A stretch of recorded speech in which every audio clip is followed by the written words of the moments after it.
नमस्कार। एक छोटा सा वीडियो और दो बातों पे आज मुझे थोड़ा बहुत कुछ कहना है। एक तो वो जो पार्लियामेंट में जो गालीबाज जो इनका लेटेस्ट गालीबाज है, वैसे तो इनके पास बहुत से गालीबाज हैं बीजेपी के पास। जो लेटेस्ट गालीबाज जिसने दानिश अली को गाली दी थी, अब उस बेवकूफ़ का नाम लेके मैं मतलब अपना मुंह क्यों खराब करूं, और सबको मालूम है कौन है। ठीक है। उसको फर्जी एक शो कॉज नोटिस दिया गया और बीजेपी ने दिखाया कि भाई हम उसको कुछ डिसिप्लिन करने की कोशिश कर रहे हैं। मोदी साहब ने इस बार ये नहीं कहा कि भाई मैं उसको दिल से माफ़ नहीं कर पाऊँगा या पता नहीं कहाँ से माफ़ नहीं कर पाऊँगा, कुछ नहीं बोला इस बार वो। तो अंडरस्टूड था कि भाई अब इस बार बोलने की ज़रूरत नहीं है, पिछली दफ़े तो चलिए महात्मा गांधी के लिए बोल दिया था उन्होंने। तो फ़िलहाल जो है वो गालीबाज जो है कुछ दिन तो छुपा रहा। ठीक है। किसी ने पता नहीं कंप्लेंट लिखाई कि नहीं उसके खिलाफ, मुझे नहीं पता। तो अब सुनने में आया कि भाई वो जो राजस्थान में इलेक्शन हो रहे हैं वहाँ पे उसको एक प्रभारी का पद देके भेज दिया गया। अब वैसे तो देखिए प्रभारी का काम यही होता है कि भाई इलेक्शन की ओवरऑल रिस्पॉन्सिबिलिटी, मगर जिस आदमी को बोलने की तमीज़ नहीं, जो सिवाय गाली के कुछ बोलता नहीं है, उसको आपने मतलब बीजेपी जैसी पार्टी से और आप उम्मीद भी क्या कर सकते हैं। मगर लोगों के कान तब खड़े हुए जब पता चला कि वो सचिन पायलट की अपनी मतलब कॉन्स्टिट्यूंसी है और सचिन पायलट वहीं से चुनाव चुनाव लड़ते हैं। ठीक है।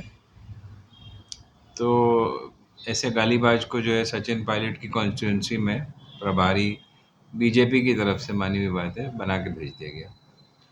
अब देखिए, अब दो दो तरीके हैं इस गालीबाज को बिल्कुल इसका खात्मा करना, मतलब जो बीजेपी नहीं कर पाई वो वहाँ की जनता अब कर सकती है। वो कैसे कर सकती है मैं आपको बताता हूँ। वो ऐसे कर सकती है कि इसको जो है बिल्कुल आप मतलब एक तरीके से अब आप इसको इसका चैप्टर ही क्लोज़ कर दीजिए। मतलब ऐसा कुछ मतलब क करके दिखाए टोंक की जनता कि 100% वोट कांग्रेस को मिले और इनके बस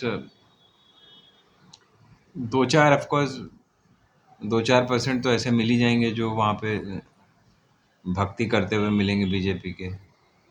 उनको उनका भी हृदय मतलब परिवर्तन हो गया तो ठीक है। नहीं हुआ तो कुछ ऐसा करना चाहिए वहाँ की जनता को कि मैक्सिमम जो है 90 से 100% के बीच में वोट्स कांग्रेस को मिलने चाहिए। तो वो इस गालीबाज के लिए आई थिंक सफिशिएंट वो होगा, और इसको कुछ साल के लिए तो मतलब एक एक एक तरीके से अंधेरे में ढकेलने के लिए बहुत है। और तब तक तो कांग्रेस का राज आ ही जाएगा, तो वो वैसे ही अपना अंधेरे में ही रहेगा। ठीक है। ये मेरा सुझाव है, क्योंकि देखिए बीजेपी तो ऐसे ऐसे गालीबाज को प्रमोट ही करेगी, उसको तो कुछ करेगी नहीं, मतलब कुछ सजा देना तो दूर की बात है। तो अब ये जनता के ऊपर, जनता का दायित्व बनता है कि ऐसे इंसान को उसको सही सबक सिखाया जाए।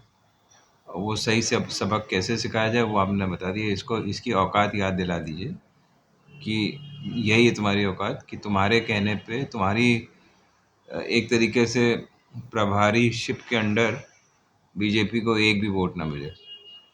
चलिए दूसरी बात पे आ जाते हैं। दूसरी बात ये है कि ये जो डबल इंजन करते रहते हैं लोग, कुछ लोग बीजेपी वाले ज़्यादा करते हैं। भैया ये कौन से संविधान की बात कर रहे हो? नॉर्वे, फिनलैंड, कहाँ की बात कर रहे हो?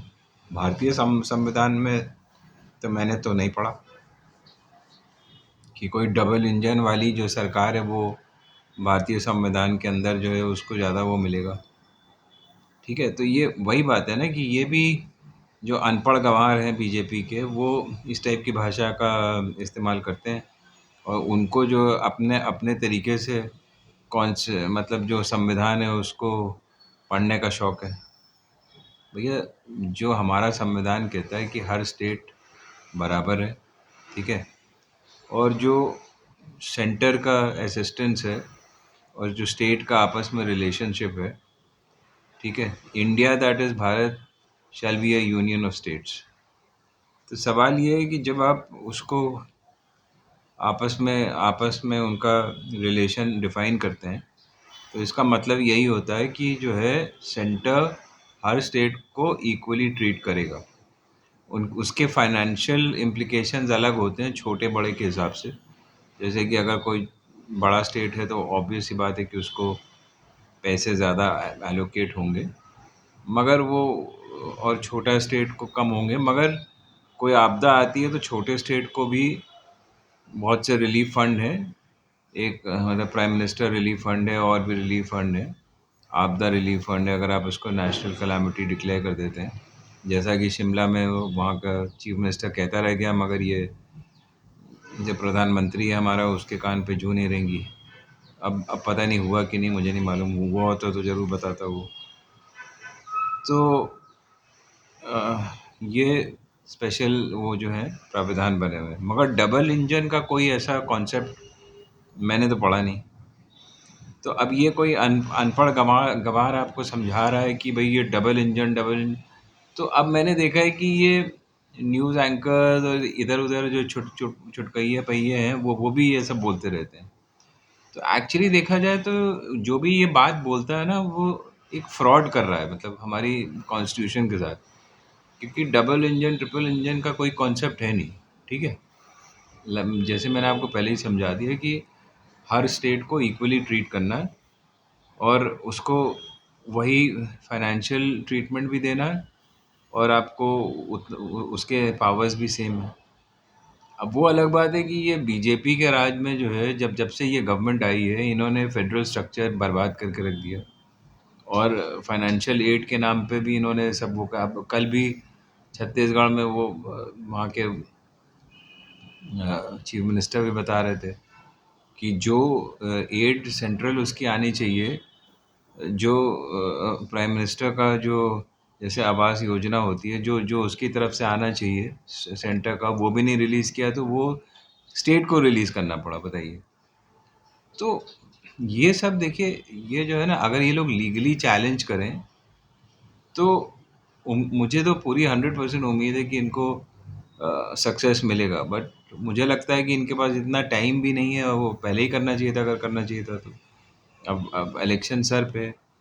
तो मैं एक बात बता रहा हूँ कि ये जो इनकी फंक्शनिंग का स्टाइल है, तो ये कौन कर सकता है जिसको मतलब ना कोई कॉन्स्टिट्यूशन की फ़िक्र है, और जिसका दिमाग बिल्कुल संकीर्ण तरीके से चलता है ना, छोटा दिमाग जिसको जिसका जिसको कुछ मतलब वो नहीं है कि कॉन्स्टिट्यूशनल स्ट्रक्चर क्या होता है, फेडरल स्ट्रक्चर क्या होता है, स्टेट्स की राइट्स क्या हैं, सेंटर का ड्यूटी क्या है, कुछ जिसको इसके बारे में कुछ नहीं मालूम, एक अनपढ़ गँवार इंसान जो है, जो इस देश को चलाएगा, वही ये सब कर सकता है, ठीक है? कि मतलब ऐसे कॉन्स्टिट्यूशन को टोटली इग्नोर करे। अब आप समझ सकते हैं मैं क्या कह रहा हूँ, क्यों कह रहा हूँ, किसके बारे में कह रहा हूँ। जय हिंद, जय भारत।